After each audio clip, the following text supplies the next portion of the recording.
Huge thank you to St. James Men's Club for sponsoring this video. The St. James Men's Club is currently working on their fish fries for March 14th and April 4th. It consists of fried fish, German potato salad, baked beans, cornbread, mac and cheese, slaw, dessert, and a drink. You can dine in or carry out from 4:30 to 7:30 on both days. Adults are $14 and kids are $7. Thank you again. Welcome back to Definitely Talking. This is the third episode with Father Andrew here. How are you doing today? Good. How are you? Thanks for having me. I'm amazing. So, just for a quick little introduction, how about you tell us a little bit about yourself and how you kind of came to the position you're in now? Nice. Yeah. So I am the pastor at St. James and St. Peter and Paul here in Hobstadt. I've been here for going on 3 years. I'm in my third year, and I've been ordained a priest for 5 years. The bishop asked me to come on down. That's how we get assigned. The bishop asks if we will move, and by asks, he usually means tell that we're going to move somewhere. So it's been great. It's been a wonderful time here. That's awesome. So kind of starting off. So you've been here. How long have you been here at in Gibson County or with Saints Peter and Paul in the Head? Yeah, so I have been here for this is in my third year, so 2 and I think 3/4 year right now is where we're at. It's been great. How have you enjoyed it so far? It's been really good. I will say it was a transition time. It's always hard. I kind of expected it to be easier as a priest to move communities, but it was hard. The first year I could definitely tell. I was like, but then by the second year, I was like, oh, this is a wonderful place, and it's been great. Where were you before you were with Saints Peter and Paul and St. James and here with us? Nice. I was in Jasper, Indiana at St. Joseph's. So I was there for 3 years as well. So I'm kind of equal time now, which has been really good. Did you go to Jasper right out of the seminary school? Yep. So that was my first assignment was St. Joe's and Jasper. That's awesome. And then you obviously were transferred by, was it not Father, Bishop, was it Bishop Siegel that transferred you here? Yes, Bishop Siegel is the one Awesome. that transferred me here. So how big is I guess you'll know this, how much control over an area does the bishop have? Because is Jasper part of the Evansville diocese? Yeah. So Bishop Siegel is the bishop of the 12 counties in Southwest Indiana. So he has all jurisdiction in that area. So Jasper is a part of that. It goes all the way up to Sullivan, Indiana, over to Linton, Bloomfield, all the way down to Rockport, over to Evansville. I did not know that. That is actually I'm learning new things about That's you already. What is it like having Father Philip join you, obviously in the building, and him coming right out of seminary to join you now? It's been really great. He's a wonderful priest. I was really nervous because I've only been ordained for 5 years, and so it seems like a lot to have a new priest come in, but he's been wonderful. We get along really well. We both are able to joke around, be relaxed in the rectory. So it's a good time. He's been really wonderful. But I hope he will say the same thing. I don't know. It's kind of up to him, I guess. But I'm about to say we've enjoyed having him around. I actually was in 7th grade whenever he came to St. James, and he was there for a year to, what was that? His pastoral year, yeah. His pastoral. So whenever he was there, all of the kids got to get to know him, and he was a lot of fun, and we mispronounced his last name a lot. Every time.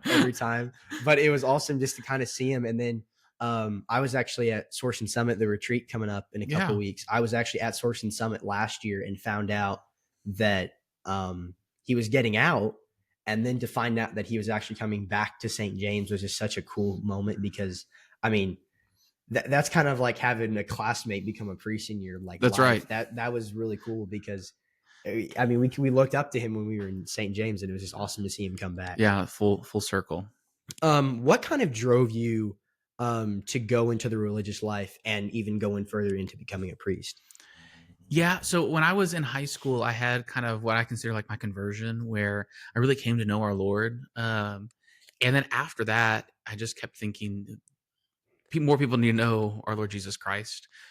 And then so that began to kind of slowly say yes to our God. I always tell people I didn't know I was going to be a priest until I was ordained a priest, because up until that point, I was just saying yes to every invitation he had kind of invited me to.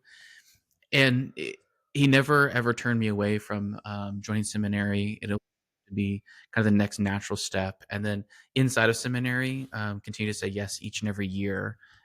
Those were really just wonderful times to be able to say yes to him in all things. So that's eventually what got me to the priesthood, just slowly saying yes to a God who really kind of transformed my own life. Gave me, I always tell people, he kind of like gave me back my sense of purpose and dignity. It was great. And honestly, that's what a lot of us Catholics can say about that. I mean, not everybody has a ginormous come to Jesus moment, but sometimes it's just the way you were raised. And I can say for myself, it's kind of nice to have that kind of, like, at the end of the day, I always have that wall there for me, and to be able to have that, and I'm sure in a lot of people's lives, that is just an amazing thing for people to have. Absolutely. What did your parents say, or even just family and close friends, whenever you, I don't know if you ever went around and announced it, or whenever they found out you were going to become a priest, what was the reaction and the general consensus? Yeah, so part of my family's Catholic, part of my family's not Catholic. The Catholic side were both excited and also very nervous about it. And then my non-Catholic side really struggled with it for a very long time. They thought I was going to throw my life away, which they want the best for me, and so it kind of makes sense. It's not every day someone tells their parents that they're going to go to seminary. Then it's actually kind of interesting. When I was in seminary, at some point it kind of reversed, where like my mom, who wasn't Catholic, like was like super supportive, and my dad was like really struggling to like really question me, making sure this was right. So it was kind of a reverse role. Once I announced, my mom was not very supportive, my dad was really supportive, and then at some point it kind of reversed. My close friends, it was kind of funny. I remember that I had to go and take a counselor's test. It was kind of a normal high school, senior high school thing, and my best friend had just found out that I was going to seminary, and they said that when I left my literature class, they all talked about how I was going to seminary, and one of them said like, "Well, I would have dated you if I knew you were like that lonely." And I was like, "I'm not going to seminary because I'm lonely. I'm going there because I believe God's calling me to this." And like, it was just kind of this weird moment where, and I remember walking back in, like the whole room got quiet, just like looked at me. And so my friend had told me like about a week later, he's like, "Oh yeah, we just had a whole group discussion about this for you." So it was really kind of interesting, but yeah, it was good. Most But people were very supportive. that's awesome. Yeah. I have to say, I know no one that wants to become a priest. That's probably a little sad and a little scary, but I don't really know what I would do if one of my friends would say, "Hey, I think I want to become a priest." I said I would 100% be supportive, but I would also be probably a little shocked if it was some of them. Yeah, that's right. Yeah. So, obviously, we have a living legend in our parish with St. James. So, what is it like living and working with Father Betts Yes, in Father Betts. our parish? Because obviously, he's a huge pillar of our Catholic community. So, what is it like working with him? I can honestly say it's absolutely wonderful. One, I thought it was really interesting. This is a little fun fact. So when I was assigned here, we had the oldest active priest, Father Betts, and we had the youngest active priest, myself. And now, even with Father Philip added here, we have the youngest active priest, and we have the oldest active priest. And so we've kind of kept that tradition of life of having the wide range of ages. I was really nervous coming in. He is a living legend, even amongst the priests. People know him, they love him, but he has these great stories from his old times, these good old days. That man is holy. He is a model for faithfulness in the priesthood, and that has been an absolute joy. Every so often, if I get into a pickle, I'll kind of ask his advice on things, and he's so not only eager to listen, he's eager to give praise and to give advice whenever necessary. And so it's been really nice for me, particularly as a younger priest taking on a parish. So I've loved him. He cracks me up.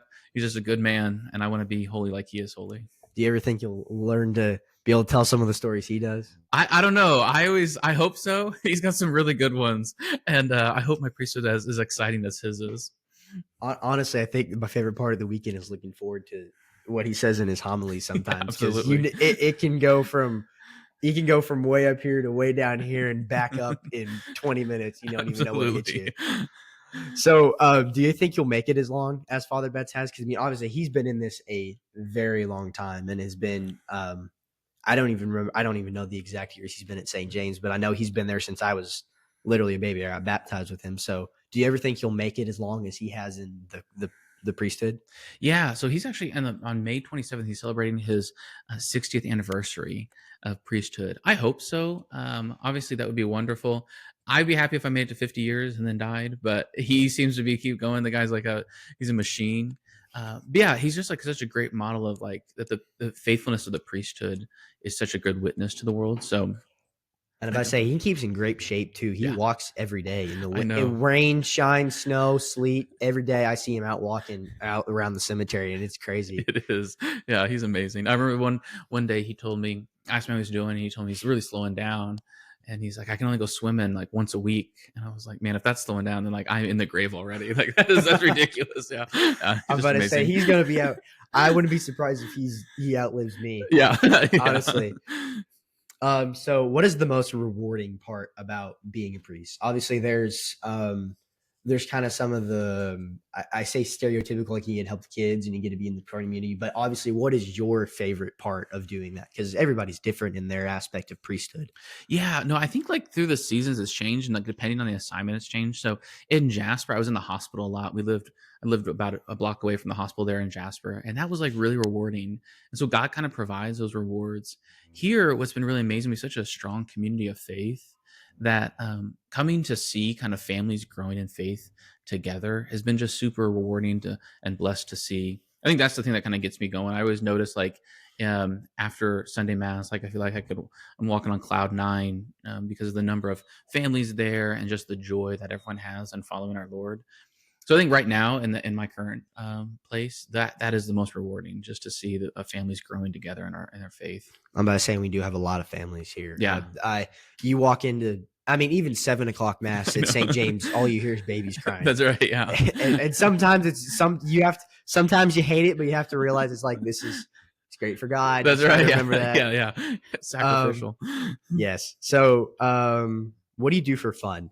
Obviously, I know Philip. I remember him saying this when he first came. He likes make beer and bread. I think is Yes, that what he yeah. does? Yeah, yeah. So Although I was promised a lot in his beer and bread making, and I have not profited greatly from it. So every time this comes up, I try to remind him I need more bread it's like, and more hey, beer. we're running a little behind That's schedule right, here, yeah. bud. We're supposed to have a quota. That's right. Yeah. So I like to. I really love history, so I've been reading a lot of presidential biographies. So I've read each of the presidents in order, and I'm on Gerald Ford, so I'm getting close to the end. So I'm gonna have to figure out kind of what my next goal is. I need goals to kind of keep me going. So I really enjoy that. Really enjoy just hanging out with friends and family. Go see my grandparents. They're still alive and doing Where do well. grandparents live? So one of them lives in Florida, and then the other ones live in Vincennes. So sometimes you're just like, I'm gonna go visit my grandparents. They live in Florida. Yeah, that'd be Like, great. you Yeah, know, nice little vacation while I'm down that'd there. be really nice. Yeah, Yeah, yeah, 100%. So- Oh boy, I had a good one there. Who was your mentor? Who was your mentor for obviously because you went through seminary school? Did you have somebody you looked up to? Things of that nature. Somebody that was kind of your pillar. Yeah, I had two really good priests growing up, my pastor and then the priest in the neighboring parish, both really encouraging and really wonderful. And then I was blessed after I seminary to have a really great first pastor. And he just taught me so much. I still probably talk to him once a month, asking for how he might handle things. It's getting the longer I'm in the parish as a pastor, it's slowly going down the number of times I need to call him and ask for advice. But he's always a phone call away. And so I've got some really phenomenal mentor pastors. And then there was this man from Vincennes who was just really faithful. And he just really encouraged me to kind of create those habits of prayer that were going to bear fruit in the future. And I just remember looking back to being reminded like how great it was that he was encouraging me to kind of pray every day and develop good virtuous habits. Gotcha. What was your childhood like? Because the way you're making it sound, you kind of had a decently big come to Jesus moment back whenever you were in high school. So, what was that? What was your childhood like, kind of leading up to high school, and maybe even through high school, if you'd like to elaborate on that? Yeah. I was really blessed. I have phenomenal parents. My parents are divorced when I was 3. I lived with my dad. My mom lived up in Indianapolis. And so my dad, when he moved us back to, after the divorce, back to Vincennes, was when we got baptized. We started going back to mass. We went to mass every other weekend because the weekends I was with my dad, we were at mass. Weekends I was with my mom. She's not religious, not Catholic. And we wouldn't go to mass. And so I kind of had this kind of strange hybrid upbringing where I knew what it was like to not go to mass, but then every time I was with my dad, we would go. And then as I kind of got older, the same pattern happened until I turned 16. Once I had my own license, I was driving to see my mom, and then I would drive myself to mass, making sure I got there every weekend. And so it was a bit of a struggle. I'm not a morning person, but I would try my best to get up and go to the early mass, so I'd be back in time for breakfast. But they'd always put a plate over the food for me if they needed. And then so I had a really wonderful childhood. It was great. I had great step parents, phenomenal siblings. And then, yeah, in high school, I went on this youth retreat to do some service work, which is something I flee from. Manual labor has never been my forte. And I just had this moment where I realized like I belong in this world, like I've been made for a purpose. And then after that, it really became kind of my own kind of mission to kind of discover my purpose and to live it well. And that was probably, like I said, those were my that summer I got my license, so it was 16, 15 going to 16. So we're a sophomore going into junior year probably. My birthday's in the summer, and so that was kind of how I kind of began to grow. My friends were all not Catholic. I didn't really have any Catholic friends. We had a good youth group going though. They all went to the Catholic high school though, and I went to the public high school in town. So I'm about to say we have a phenomenal youth group here yeah, in honestly Gibson County and even through all the other schools. So, do you like being able to work with people like Brian Mackey and the St. Mary Goretti here? yeah, it's wonderful. I'm always shocked how incredible Brian Mackey is at just like letting people be comfortable in themselves and then bringing them to our Lord. He's so good. He's amazing. And then our youth is strong. We've got phenomenal students that are really pursuing God in ways that I never would have imagined. I feel like growing up, but they're doing awesome. So, As well as religious ed. I go to that every Wednesday. That honestly, especially I can speak personally for a high schooler, being able to have that kind of break in the week where I can get a little bit more faith time in and kind of put what at least I know to be the most important part of my life, kind of give it a good hour on a Wednesday night. It's nice. I miss when I don't get to go, yeah. but sometimes I like having my Wednesday nights, but Yeah. I know in the end it's good to have it. Yeah. No, I always try to remind people like the more we know of our God, the more we can love him. And that's true for anything. So the more we know, the more we can love. And so that's why it's so important. We keep knowing and discovering more about our God and our faith. Now, I'm going to tell a quick story here. You go. Back when I went to St. James, all of my St. James kids that are going to listen to this episode are going to know what I'm talking about. Sister Irma out at St. James, she used to do a thing called face sharing. I don't know if she does it anymore. She does, yeah. She used to do face sharing. That was by far my favorite thing we would do on Mondays is we go in after school.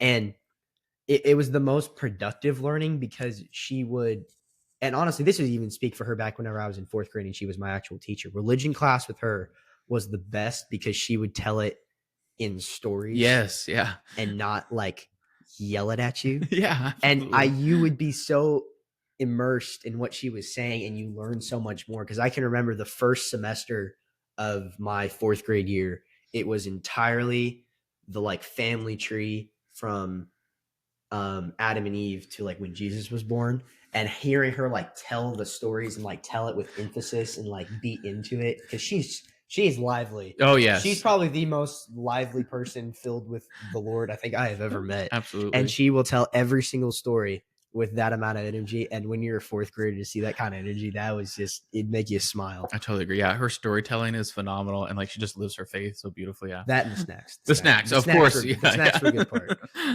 So we're going to take a little break from some of the priestly questions, and we're going to go into a little segment that we call Any and Everything, where we talk about any and everything. Perfect. So some of these are a little bit more faith verse. Some of them are just trying to get some more personality out of you. So who is your favorite saint?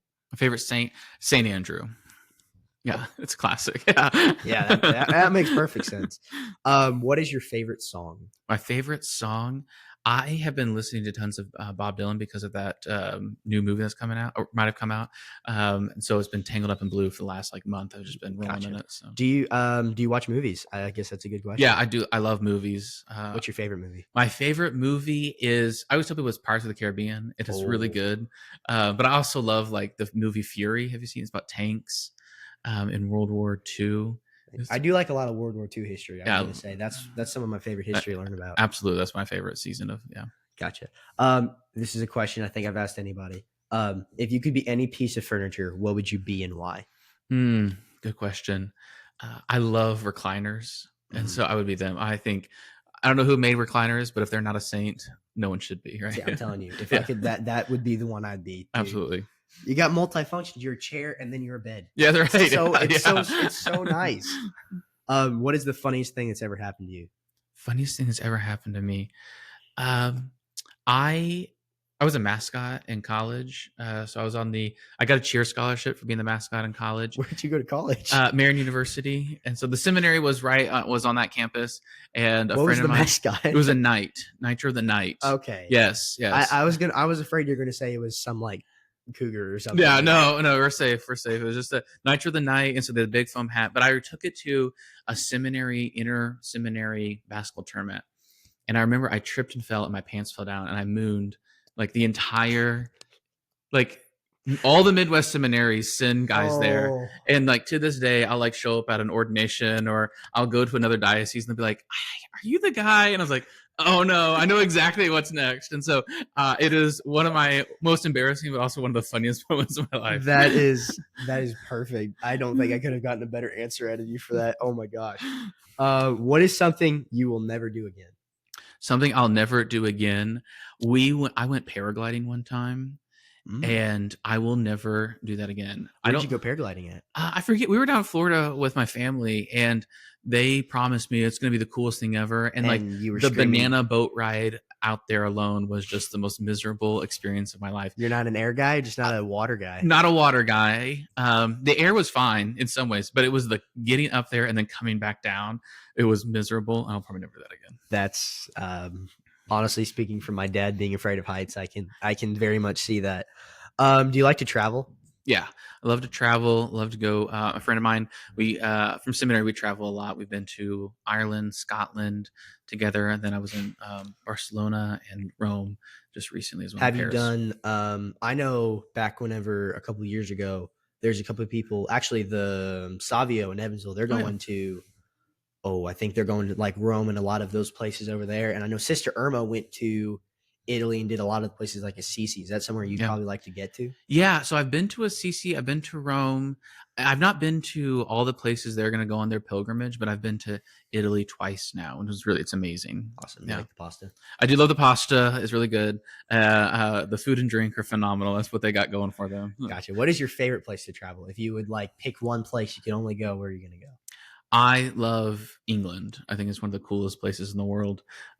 It's just amazing there. Just like I can speak from experience. We went with class trip this past summer, and we got to go to London and Paris. Oh, nice! And London was really cool. They had a lot of great food, a lot of great culture, very interesting architecture. I will say some of the things I'm like, wow, that's a little abstract. That's right. Yeah. But yeah, it's really cool to see all that stuff. But yeah, I would say if I would go back anywhere, it'd probably for me it'd be probably either Germany or London. I love both of those places. Yeah. Have you ever used being a priest to get out of a ticket? I have not. I've tried, but I never seem to. When I get pulled over, I've never had men in my collar. You've tried? Yeah. Well, so like I was every so often. Actually, that's not true. There was one time I got out of a ticket. They stopped me. I was driving home, and they said, "Father, were you in a hurry for something?" I said, "Yeah, I'm trying to get to a party for my family member," and they let me off. But I feel like they would have let anyone off. I don't know if it was but it was an old high school friend of mine too. So I think other factors being played. But yeah, who doesn't try to get out of a ticket? I mean, I don't know if anyone. I didn't know if that was. See, the reason I was asking was like, is that considered a sin? Yeah. Like, or is that like? I suppose the sin would be breaking the law, not getting out of the ticket. I don't know, but maybe I should examine my conscience further on this. I wasn't saying that was a sin, but I was I was ready. If I ever decide to go down that path, I'm like, am I free of speeding? That's right. Yeah, I will say in Hopstadt, they know my car, and they usually just like, hey, he's fine. Yeah. I've not been pulled over in Hopstadt. I will say you got to watch out for the state cops, man. They're around here a lot more often. Yeah. That's every time I've been pulled over, it's been a state cop. And they're the local cops don't care. It's the state cops. Yeah. They get you. Have you ever used being a priest to get to the front of the line? Oh yeah. The times that are most helpful, I know it's gonna sound kind of maybe more, but like at funerals, when you're going to like the visitation, it's always like Father, are you in a hurry? Do you need to go to the front of the line? and 9 times out of 10, I'm taking advantage of that. So You never like use it to like, oh hey, my order's up next. Can I go next? Or yeah. try to sneak in front of the line at like a drive-through or something. Never happened. No, that's never happened. In some ways, I think we're kind of post that ever happening. There was a place in Jasper who knew my lunch order, and so if they saw me walk in, I didn't have to go to the counter or anything. They They just snap their fingers. that's And then right. they It had was for you. I just picked a seat, and then within a couple minutes, it was there. So that might speak to more of me coming there almost every single day, and not being more than being a priest. So Gotcha. What were you involved in high school? Because I mean, you said you had pretty active high school life. So what were some of the things you did as like extracurriculars? yeah, so I was in all of the academic teams except for math and science. That's not my jam. Uh, and then I was in student council.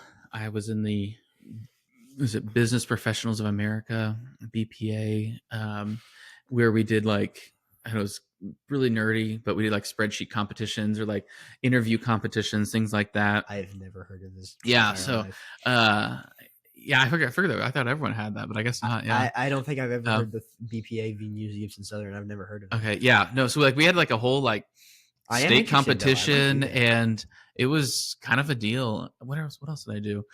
I mean, I started working. I was in the band for a little bit, but I have a lot of gifts and talents. What I instrument don't did you think play? I played the French horn, but Ooh. I could not march. I cannot Oh. keep beat worth my life, and so I was really bad at it. And unfortunately, we were a small enough band that if you did one of them, you had to do all of them. And I just was like, okay, if I can't march, I'm done with this. I'm just, Yeah, I'm out. Yeah. But I loved it. It's beautiful. It's a beautiful instrument. I played band for a little bit, but that was a stretch. What was your instrument? I played baritone. Okay, I did nice. I did all through middle school, and then I went through high school. I got my art credit, and I'm like, yep, I'm out. We're good. Like, we're done here. Have you ever misplaced your garments right before mass? No. Thanks be to God, I've never done that. I've always had them. It's nice. Do you know anybody that has done that? I can't think of anything. So most of the time, like they're in the closet waiting for us. But no one's ever tried to like sneak them away and hide you, play a prank on you. No one's ever tried that so far. So far, yeah. I hope it's a safe enough neighborhood. I don't have to worry about that. I don't think you got to worry about anybody in Hobstadt. That's a little much there. Yeah. How unique is it to have two big churches in the town of Hobstadt? Because I mean, there's two very big ones that are packed full almost every single mass. You got St. Peter Paul and you got St. James, and they're literally not even 3 miles apart. So yeah, what is it like having to, obviously you guys switch every once in a while and you're juggling back and forth. So what is it like to have both of those churches and have to manage those? Yeah, it's been a learning curve for sure. I think the thing I always try to remind myself of is both the parishes have this like they're really unique soul to them, and they're really beautiful. They've had 180 years of different leadership.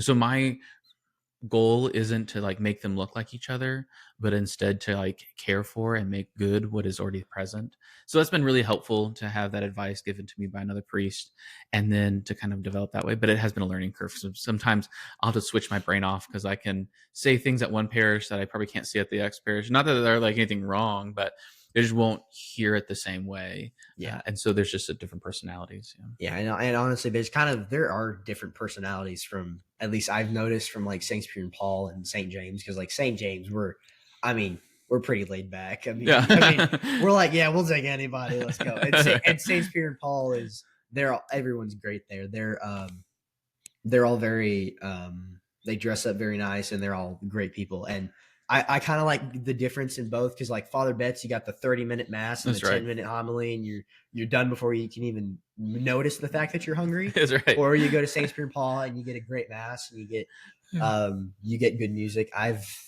think I've been to St. Peter and Paul. I don't go very often, but I do enjoy being able to go there. Yeah, both churches are amazing. Yeah, they are. Obviously, this is something that I think is kind of on people's minds, at least in the Catholic wise. And this is saying, if this happens, what would happen if Pope Francis would die?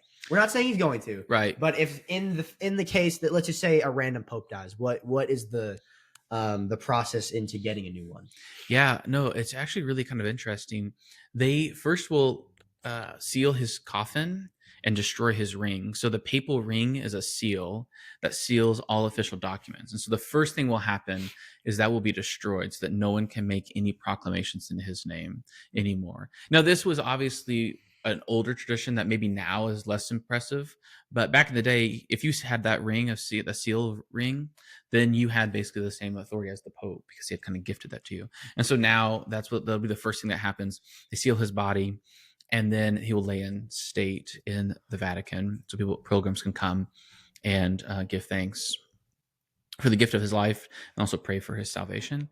And then the next step is all the cardinals in the world. So there's about 180 to between 180 and 200 cardinals right now, and they will all come to Rome, begin having meetings about what the future of the church needs to be. This was a tradition started after Pope Benedict, and then after they have meetings and their conferences, then they will go into the conclave where they'll be sealed into the Sistine Chapel, and they'll elect. And you've got to get, I think it's 2/3 majority before you can be elected as the Holy Father.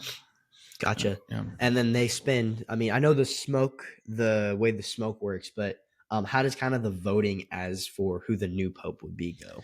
Yeah, so it's all in secret, and so we don't actually know how this happens. We have ideas because some people will kind of tell us how it happens, but yeah, the way they vote is it's anonymous voting. So you put it into an urn that collects the votes. It'd be like a very fancy box. All of those are read aloud one at a time as they're tallied, and then they're all burned. And they put these capsules in so that we have white smoke if you have a new Holy Father, and there's black smoke or just a gray smoke, a normal smoke, if there's not been an election. And so they'll burn all the ballots each time until you get to the 2/3 majority. And then it's 2/3 majority. I was about to say, I missed that. What is the hardest part about being a priest? Obviously, everything's not all sunshines and rainbows. So, what is kind of the hardest part of your job? Yeah, I think it's one of the hardest parts of our job. I always tell people, like, I never have had the experience I feel overworked, but I often feel overwhelmed. So the things that will come into the office of a priest can be pretty big. Either someone's going through a personal struggle, or they're challenged in their faith somehow, or in their own life, and they really need counsel. So I think having the mental bandwidth to make sure that I'm kind of always responding to them in the same way our Lord Jesus Christ would, that's for me like the hardest part of the job. The things that annoy me the most are like when people try to ask me about a leaky faucet, and I don't and it's like the most important thing in the world to them, and for me it's just like, just get it fixed. It doesn't really matter how we get it done, but it does matter, and I should take more time with them. And so I've been able to kind of let those things slide a little bit, but I think the most pressure I feel is often whenever um, there's some moment where someone needs counseling, and I just want to make sure I'm kind of everything I can to them. Gotcha. So just kind of one wrap up question. Obviously there is the Auction Fest coming up. That's right. For Saints Peter and Paul. Anything we can expect from you there? Yeah, it's gonna be a good time. I did this last year, so I have a Catholic joke book, and last year I read a joke every time I went up on stage. So I'm currently sifting through the Catholic joke book. It's a 4-volume set. It's a 4-volume. Yes. How many volumes do you have? I have all 4. Oh, but I will say by the 4th one, he was digging deep for that volume. so really there's like 3.5. That's right. That's exactly right. Yeah. And so so looking forward to that. And then we're auctioning off. I'm really excited. We're gonna do the patio parade watching party, where you can sit on the patio in the rectory, have food and drink, watch the Summerfest parade go by. This will be the first time we're able to do that. So I'm really looking forward to that. Anything else you're giving away? You're doing? Yeah. What else? I mean, I just got the list because I got to start going through it. We're doing pastor for the day, which is really fun. That's for a school student. We're doing a picnic with the principal and the priest. That was a lot of fun. Father Phillips doing a tour to St. Meinrad, which would be really cool. We both went to St. Meinrad. So I think it'll be a good time. Awesome. Well, thank you so much for coming on the show, Father. I know this was a lot of fun for me. I hope you had fun. It was an absolute pleasure. And we look forward to seeing you soon. Good. Thank you. Huge thank you to St. James Men's Club for sponsoring this video. The St. James Men's Club is currently working on their fish fries for March 14th and April 4th. It consists of fried fish, German potato salad, baked beans, cornbread, mac and cheese, slaw, dessert, and a drink. You can dine in or carry out from 4:30 to 7:30 on both days. Adults are $14 and kids are $7. Thank you again.